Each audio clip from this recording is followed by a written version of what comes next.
All right, so I'm going to go ahead and make this video before I go inside and forget everything. I'm going to talk about my week. It is Friday night. It's almost 9 o'clock.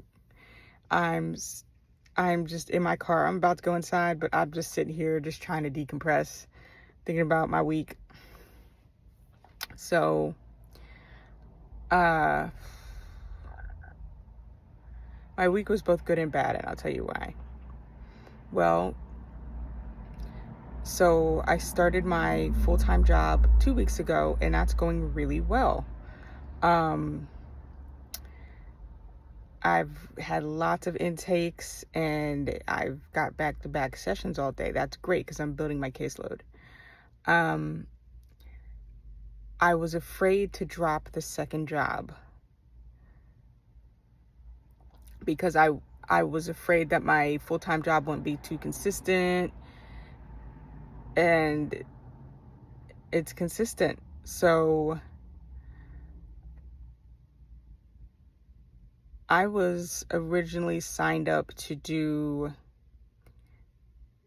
9 hours of IOP, which is the evening job.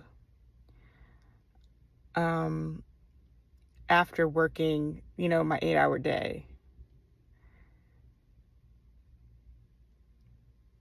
So after Monday and Tuesday,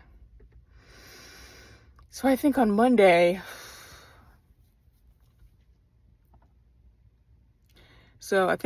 I had a total of 9 hours of sessions. And then Tuesday was like 10 hours of sessions. Ooh, I look crazy. It's the end of the night.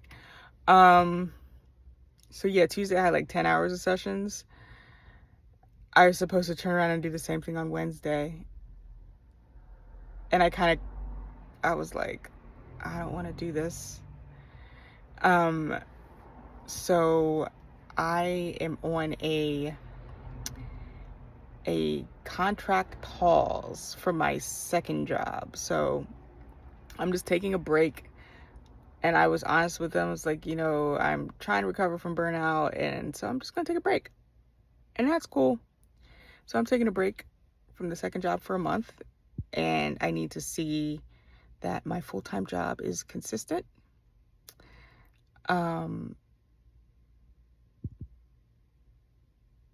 So yeah, that's where I'm at. Sometimes I'm a little stubborn. Okay? I am stubborn. I have work trauma.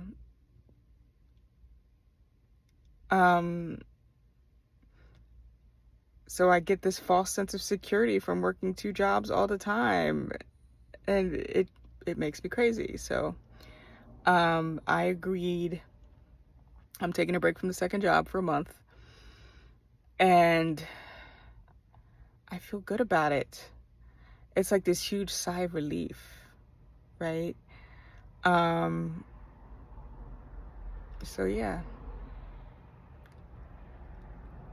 I'm a little stubborn. I kind of have to, feel the burn to pull the trigger and make any decisions, but like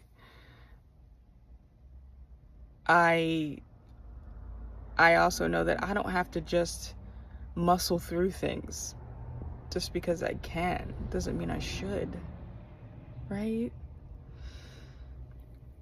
I have a very unhealthy attitude about work sometimes. Sometimes I'm like, I look at work like I have the opportunity to work, right?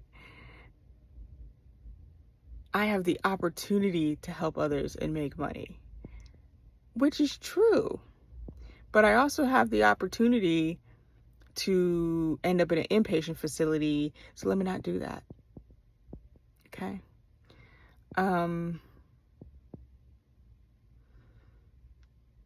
I've been living in a scarcity mindset for a really long time, and I'm trying to figure out how to stop thinking like that.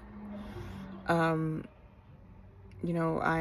a licensed professional now. I don't have to have this scarcity mindset like I need work.